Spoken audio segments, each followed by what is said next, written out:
What is it? Yes?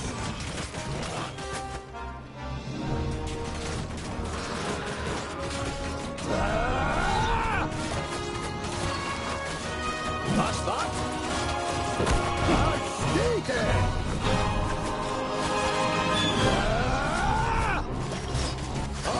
Not possible right now. And again.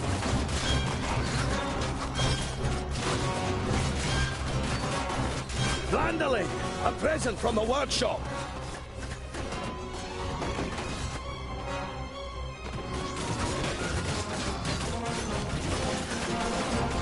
And skated. I'd be happy to pass on this present to the greenskins.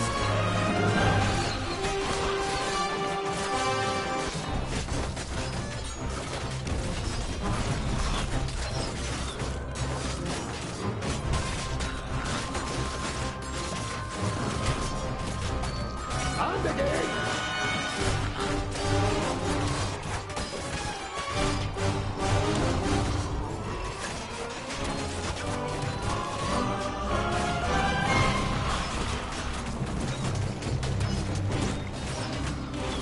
And skated.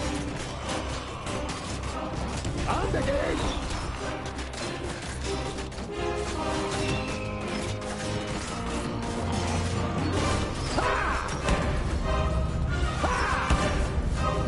Just a moment!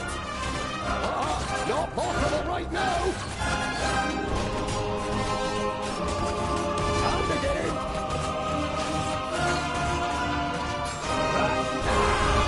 Just a moment! And stay there!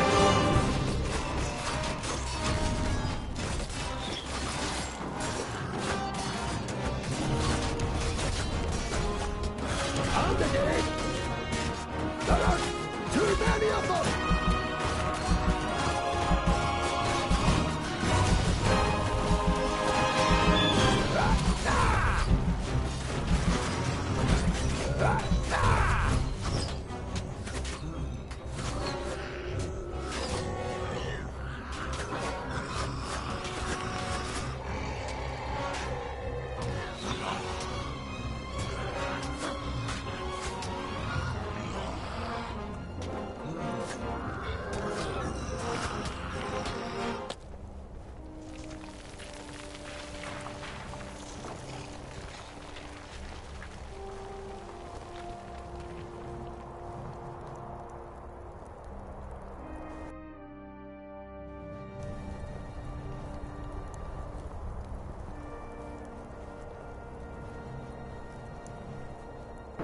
What is it?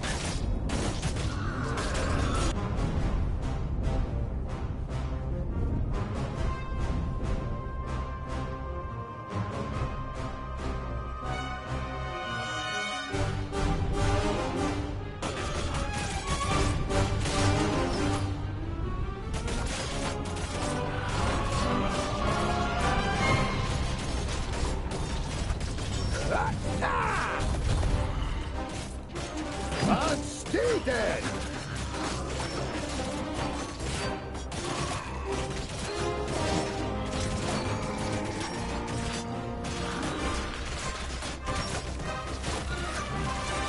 That's that.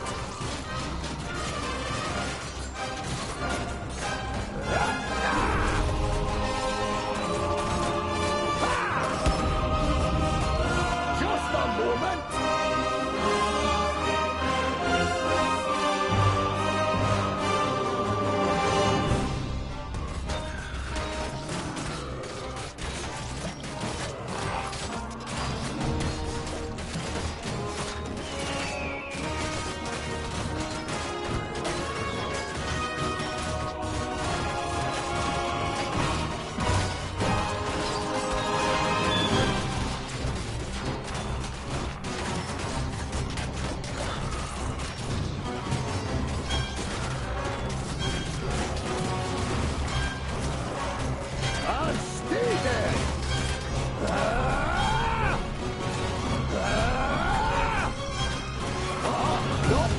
right now!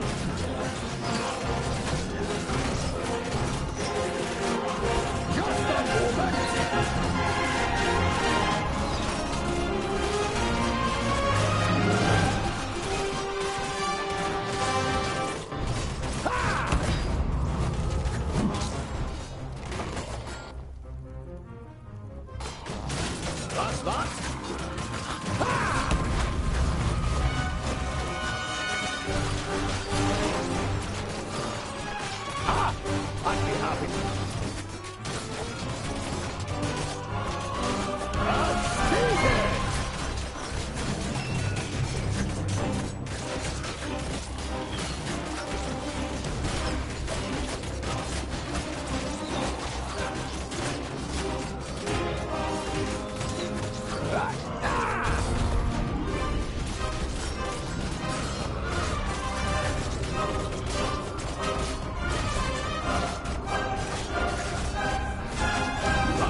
Too many of them!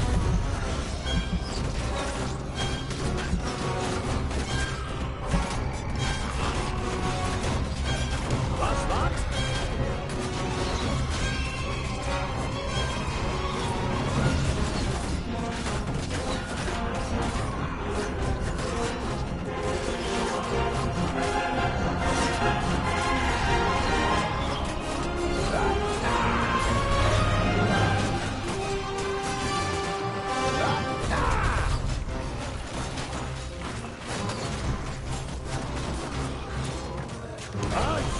Dead!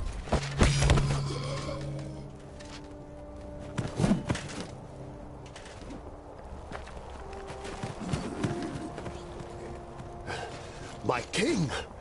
What are you doing here? Giselbert Eye, the father of the Fifthling clan, has not been on the front line of battle against the creatures of Tion for many cycles. The king surveys the battlefield and the defenders with a grave expression. We are too few. This you know as well as he does. But there will be no reinforcements arriving. Hundreds of brave warriors lie inside the fortress dying. The illness is running rampant. It brings weakness and death. Stay at your posts. Be as steadfast as the granite of which we are made. Nothing can break us. Vrakas is with us.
possible!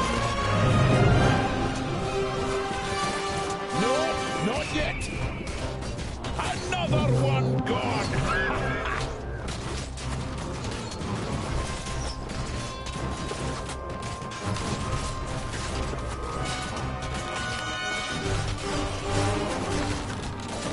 Be off with you!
That's not yet possible! Over here! Help!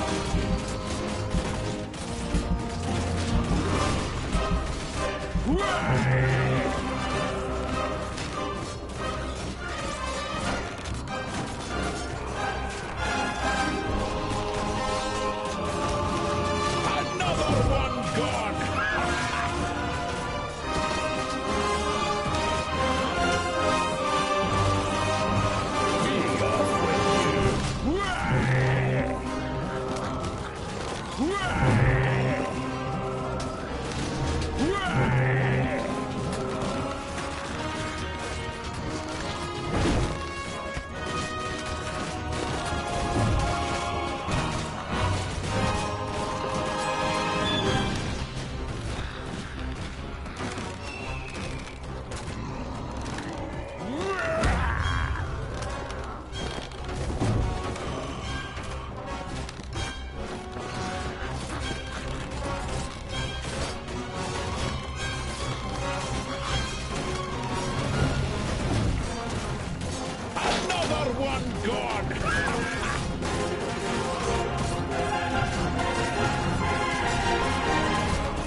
With you. These are the ones who attacked us in the tunnels. We suffered great losses beating them back. Come here and I'll split you like a straw, you treacherous elf! In his fury, the old king radiates a ferocious power that none of Citalia's children could withstand. But the slight, willowy being sitting astride the shadow mare just grins down, mockingly. You are mistaken. We are Alpha. We are here to destroy the elves. All peace-loving beings here in Girdlegard are under our protection, and you cannot open the gate that has barred your path into Girdlegard since the creation of the world. Not us. But perhaps One of your kind. This cannot be. Silence, you fool! Vrakas, forgive me for what I am about to do. Quickly! In formation! You must hold them back until I close the gate!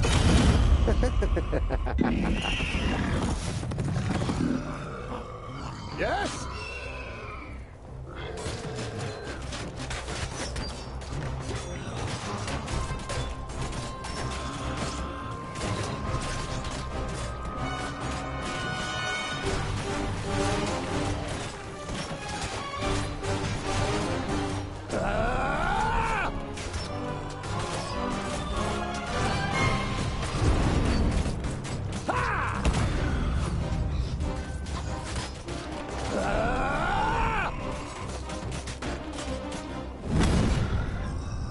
Forgive me, my king.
And stay dead! That's that! And stay dead!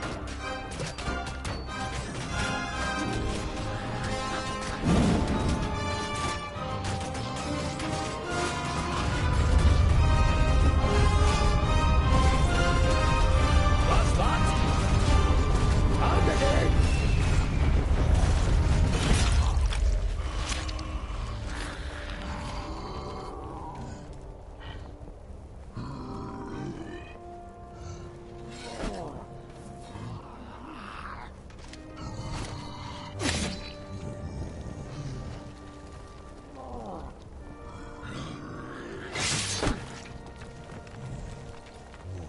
Look at me. I am Sintharas, the Reaper of your death. I will take your life, and the land will take your soul. Get out of my sight, pointy ears, and let me delight at the closed gate a little longer. The gate may have closed, but when you rise again from the dead by the power of the land, you will be one of us, and you will open it. Never! My soul belongs to Vrakas. No. Your soul now belongs to the land, and henceforth you will belong to it forever. Now die, and return. Then hand us Girdlegard.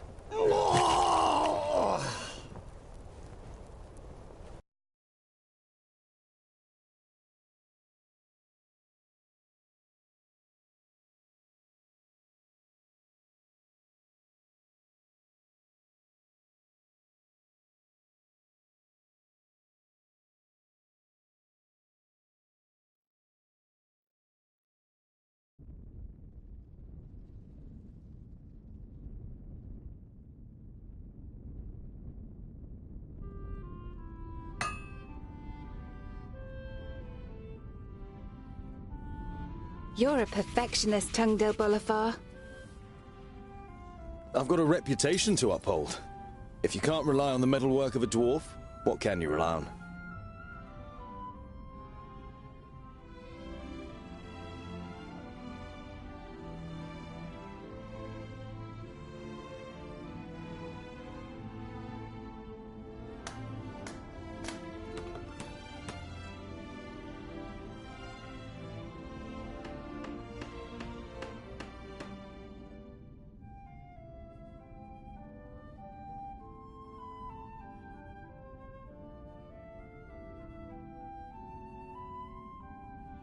You look dreadful.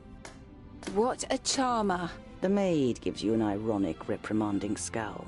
Ikana has been crying half the night. When you were teething, I carried you around the vaults. You played with my beard and I sang you to sleep. Frala smiles. She's heard this story many times before. That was 23 cycles ago. I'm quite sure you didn't sing. You might have grumbled a bit. If what you've read about the dwarven lifespan is true, it'll be another 300 sun cycles and more before you are called to the Eternal Forge. The certainty of one day having to witness Frala's death already burdens your heart. What can I do for you? For me, nothing. It's Lot Yonan. He wants to see you in his study. In your mind, you go through all the recent incidents that might have annoyed the Magus. Apart from a few little squabbles with his famuli, nothing worth mentioning happened since the incident with your beard. You nod. Okay. I'd better not keep the Magus waiting. See you later. There's goulash for dinner.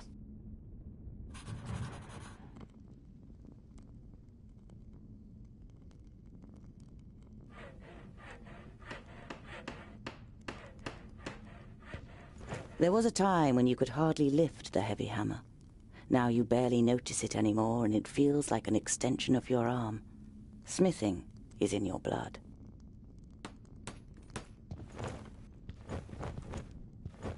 This is where you swung the forge hammer for the first time 30 cycles ago. No one taught you the craft. It was enough for you to watch Lot Yonan's old smith at work. Whenever the workshop was empty, you practiced and quickly mastered the craft with ease.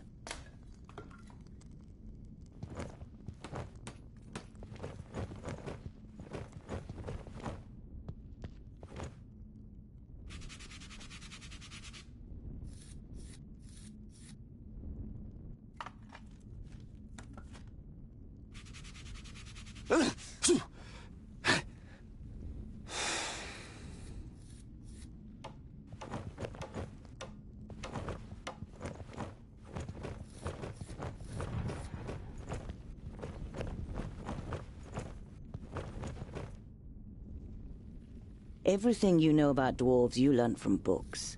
The divine smith created the dwarves, and from time to time you make him an offering of some crumbs of gold. It's the most valuable thing you have to offer Vracus.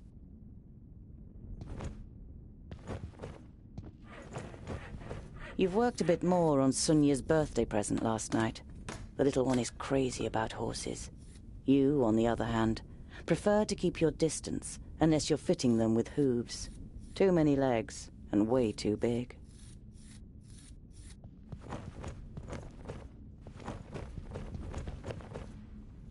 Hey, groundling! Come to the kitchen, we need you. Jolison, a 4th degree famulus and your favorite foe among the students of magic, gives you a disparaging glance and disappears without waiting for your reply.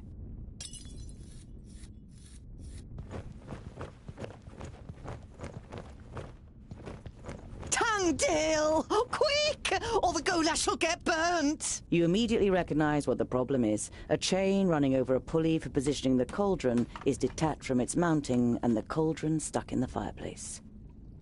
It's a heavy load, and none of the famuli, who feel superior even during kitchen duty, dare do anything. They might burn their fingers, or even get a bit dirty. Vegetables, bread, cheese, but the cook is not to be trifled with. Many painful knuckles have taught you that she knows how to handle her heavy wooden spoon, and that she may possibly have eyes in the back of her head.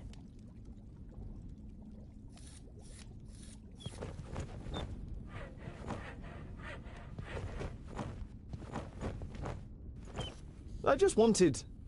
The stew, quickly now.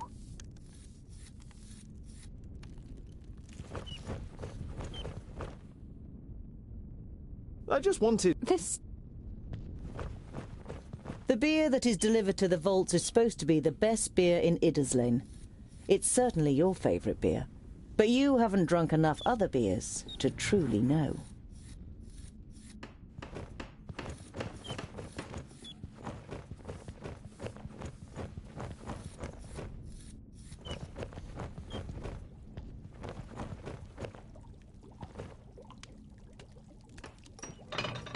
It'd be a waste of goulash. And I'm hungry. Here, hold this.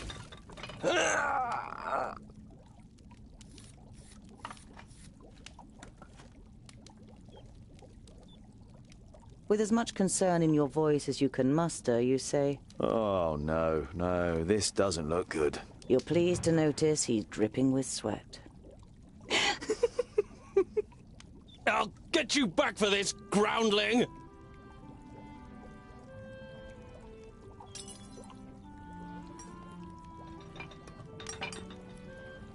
You damned freak! For a moment, you hope the Famulus really does raise his hand to you.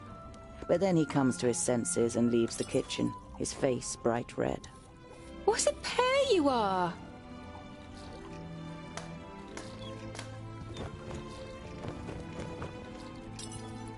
The goulash is bubbling in the cauldron. You draw the warm air in through your nose, and the smell makes your mouth start watering.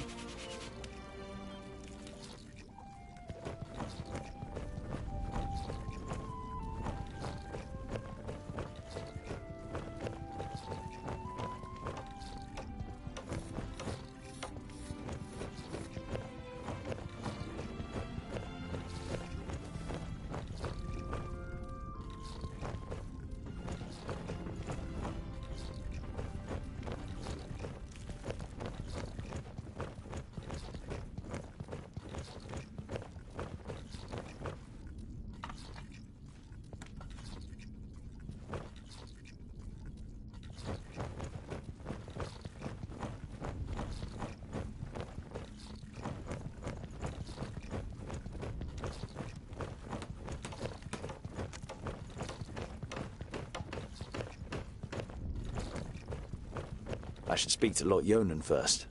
He doesn't like to be kept waiting. You mumble and wonder when you started speaking thoughts like this out loud.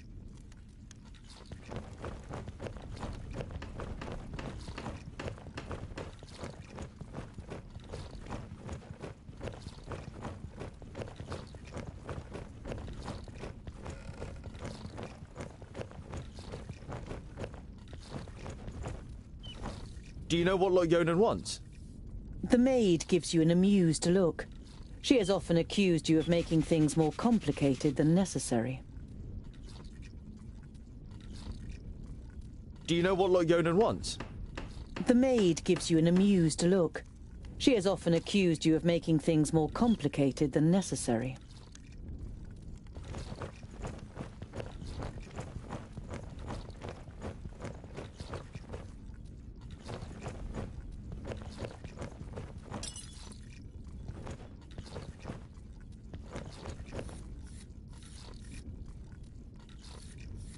The blacksmith? Do you want something? Did a horse bolt while you were trying to shoe it? It's certainly not on our plates.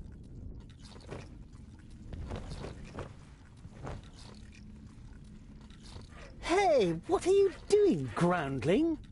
We're still eating here. Why don't you go and get your own portion?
Master Lot Yonan, Frala told me you wished to speak with me.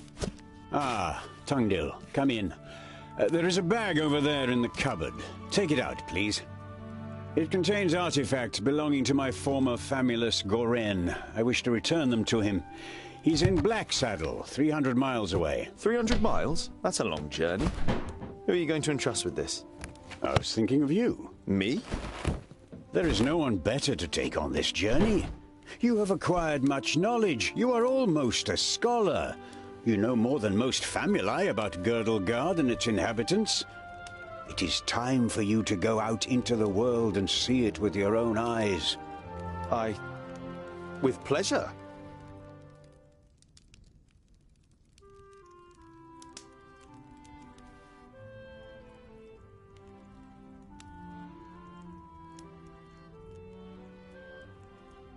What's in the bag?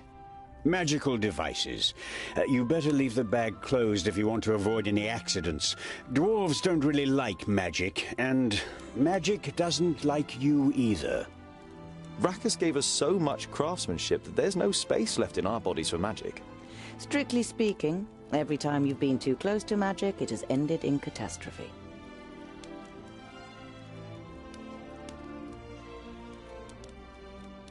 Perhaps I'll meet some dwarves on my travels. Yes, perhaps. But don't hold out too much hope. And be careful who you talk to. Not everyone out there likes dwarves. Yeah, goblins. They abduct baby dwarves and sell them to magi, from what I've heard. Not the best bit of business I've ever done. But what was I to do? The Longnoses threatened to throw you into the nearest river.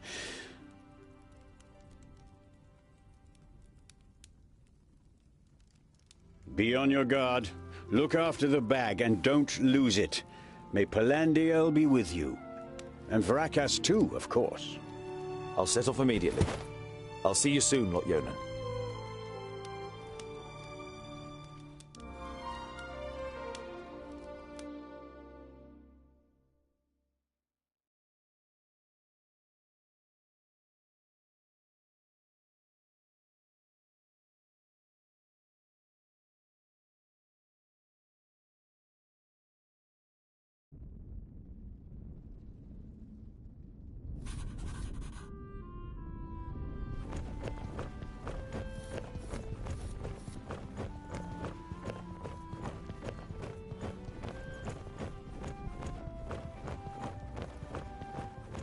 Just as you reach the door, your stomach rumbles.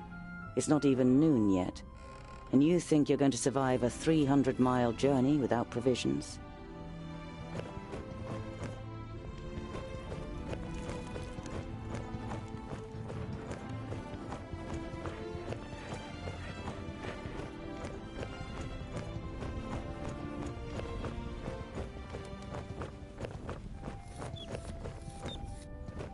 Hello, Frala.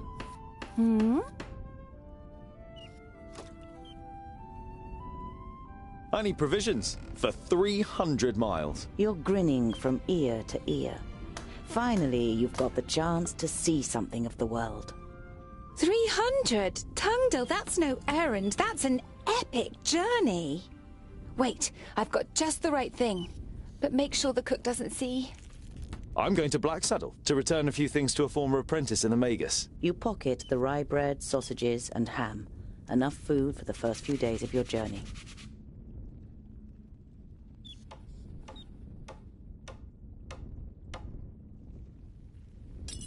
I've got a present for you. You take out a symbol of protection that you've carefully made from 3 horseshoe nails. It's not the finest jewelry in Girdlegard. One look at Frala's face makes it clear that it doesn't matter. She glows with happiness as she takes the pendant. For me? But why? Because you don't see me as an oddity, and you're like a little sister to me. You could have said, but you settle with a shrug and a crooked smile.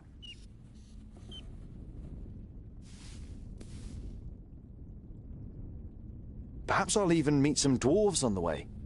Frala throws you a cautious glance. It's a tricky subject that you can't help but broach. There aren't dwarves down here. You're the only one in Idislane, as far as we know. I know, but I can't just have been born out of a rock. Somewhere in the mountains, I have a clan. Maybe even a family. Yes. Maybe.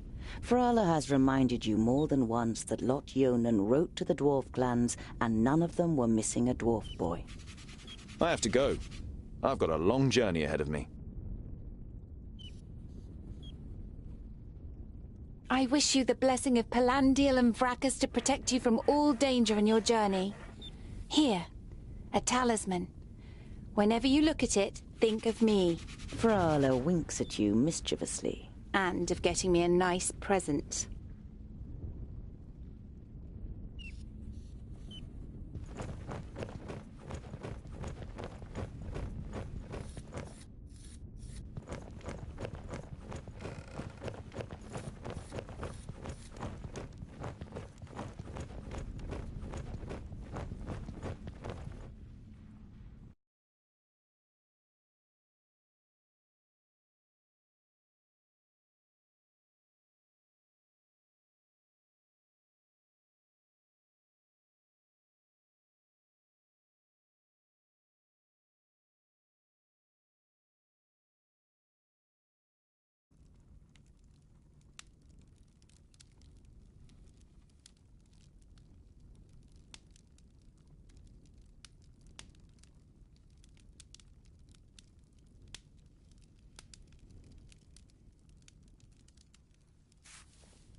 How nice to see you again, Lot Yonan. It must have been an age since we last met face to face. Nudin, welcome. Please, sit down. No, thank you, my friend. These are urgent matters, and I don't have much time.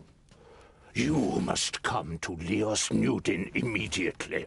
The perished land is stirring. Are you sure? What makes you think that? I found out about 60 orbits ago, during a visit to the borders. Our magical barriers have weakened and become porous. The Elfar have left their land, and a huge horde of orcs have marched into Girdlegard. Were you able to strengthen the spell with your magic? No. I can't repair the damage alone. We need the combined power of the 6. The other 4 are already on their way here, but we need your help too. I will set off for Parista without delay. Oh, and as you're coming, could you also take the opportunity to bring back the things that I lent to you? Of course. I have them already packed in a bag. Oh, thank you. We'll be expecting you.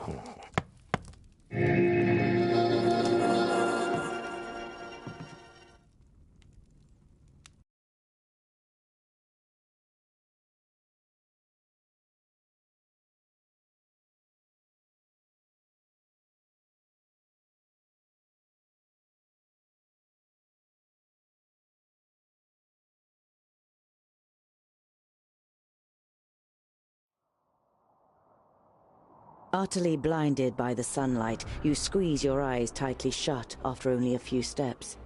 The time spent underground has made you so sensitive to light that you're forced to seek shelter in the shade of a mighty oak.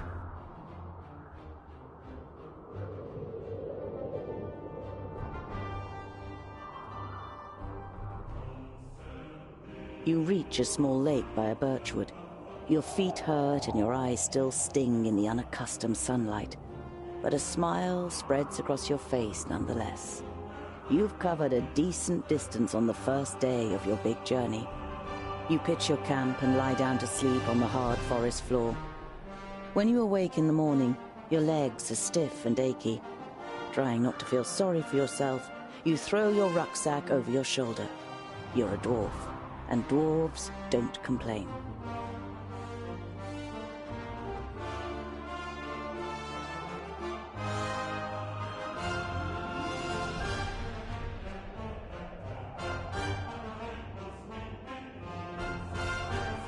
Around midday, with the sun high in the sky and the first beads of sweat appearing on your forehead, you see something move next to the road, a few hundred meters ahead.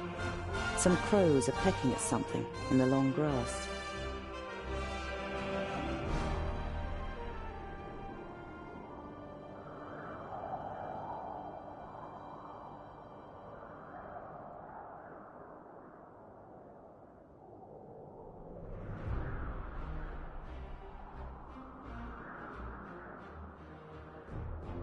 You survey the grass, the bushes, and the few trees that are growing on both sides of the track.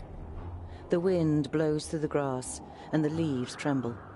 The pecking of the birds is only interrupted by the occasional fluttering of their wings. Apart from that, you see nothing.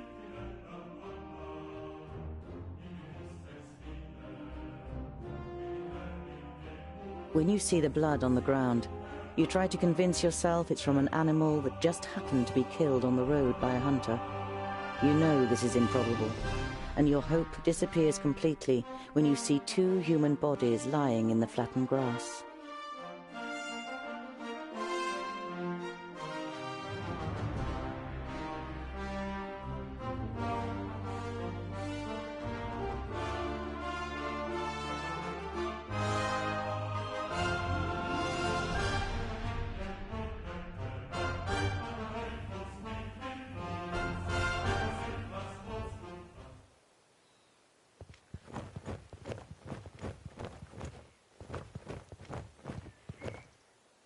You don't see any signs of a struggle in the area where the corpses are lying.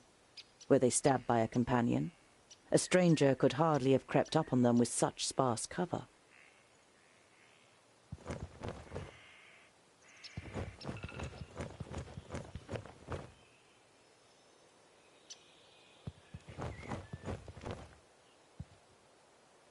You look down on a tall, broadly built man. He's wearing dark brown leather armor that is strengthened with iron plates. There's a sword lying next to him. Was he trying to defend himself against something? Or someone?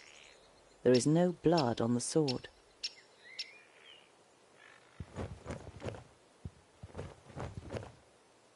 A rucksack that probably belonged to one of the dead. It seems to have been searched and then thrown away carelessly.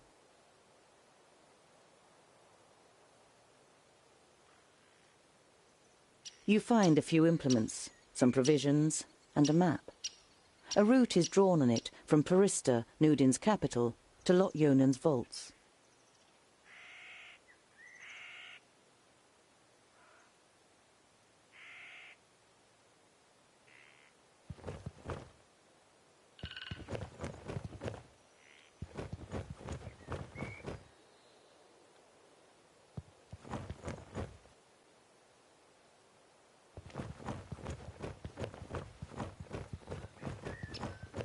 You scour the area once more and ask yourself what to do next.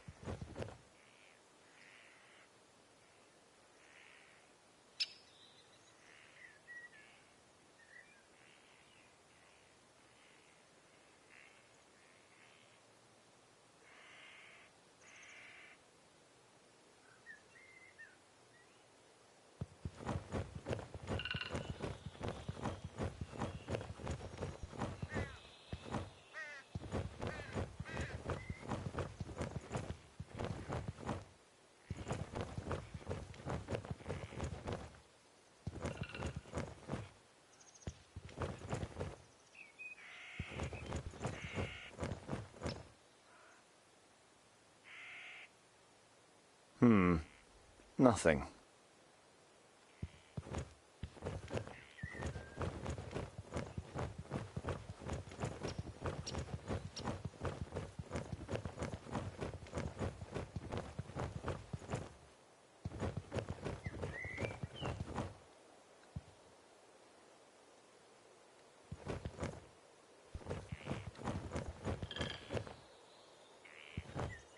You scour the area once more and ask yourself what to do next.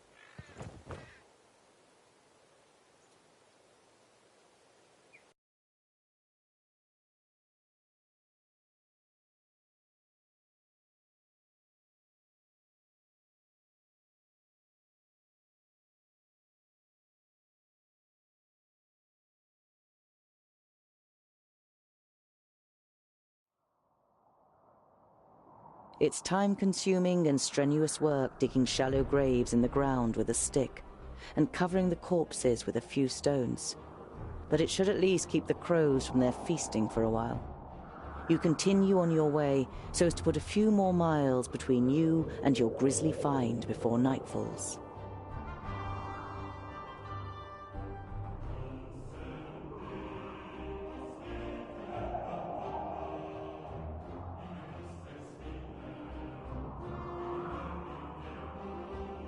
As the gable end of a small farmhouse and a barn appear from behind a hilltop, you hear the loud cries of children at play. A girl runs along the path laughing, followed by a small boy with a big stick in his hand. The boy is trying to catch up his sister with a determined look on his face, but is finding it difficult to keep his short legs under control on the uneven path.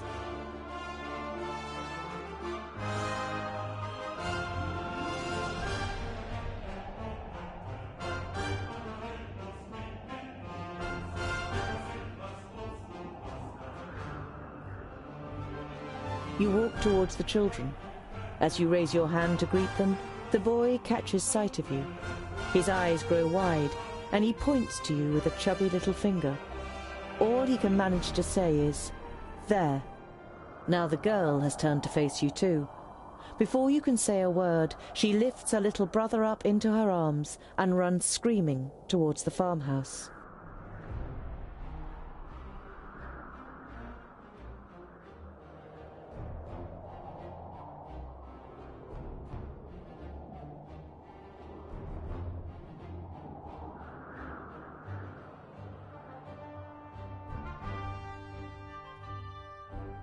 You don't wish to scare the children further, so you continue on your journey.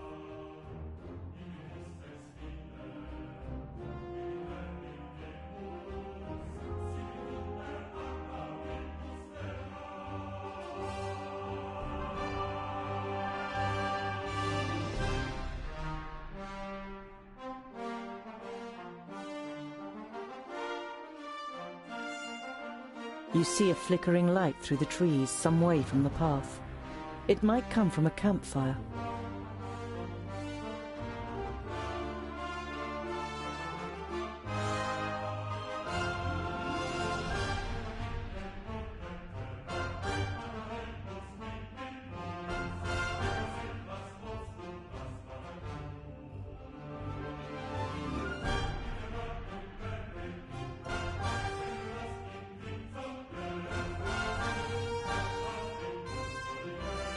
You walk towards the fire with confident strides until you finally make out 3 broad-shouldered men with axes. 2 rabbits are sizzling over the fire. The men are joking with one another, but you can only understand the odd word. They haven't noticed you yet.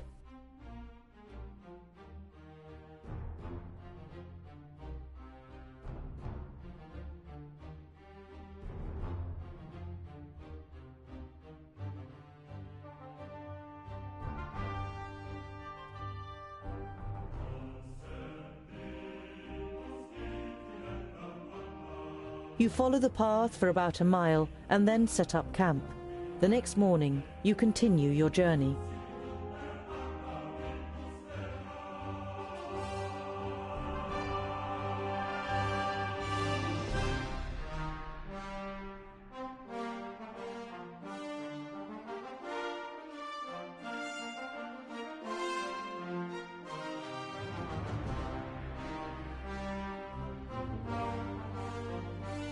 You reach the banks of the Warder and can see Axeldale on the other side, but there isn't a bridge for far and wide.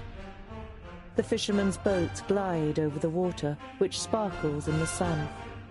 None of the men seem to notice you while they throw out their nets.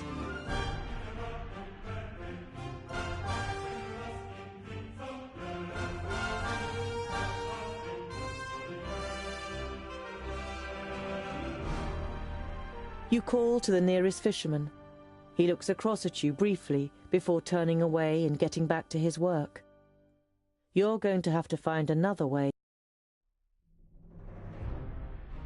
You look at the cold, dark water. The current seems so strong that they could carry off even the most experienced of swimmers, and you aren't even a mediocre one. You once read a legend in a book. Elria, the goddess of water, did not like the children of the forge and cursed the dwarves, so that they would drown in any waters beyond their kingdoms. The main reason that dwarves avoid water to this day. You leave the peaceful banks of the river behind you and continue on your way.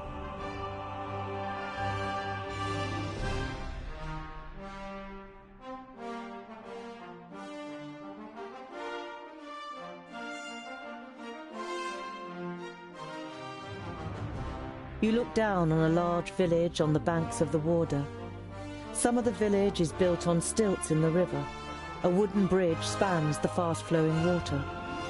A huge wooden palisade has been erected to protect the village from attack.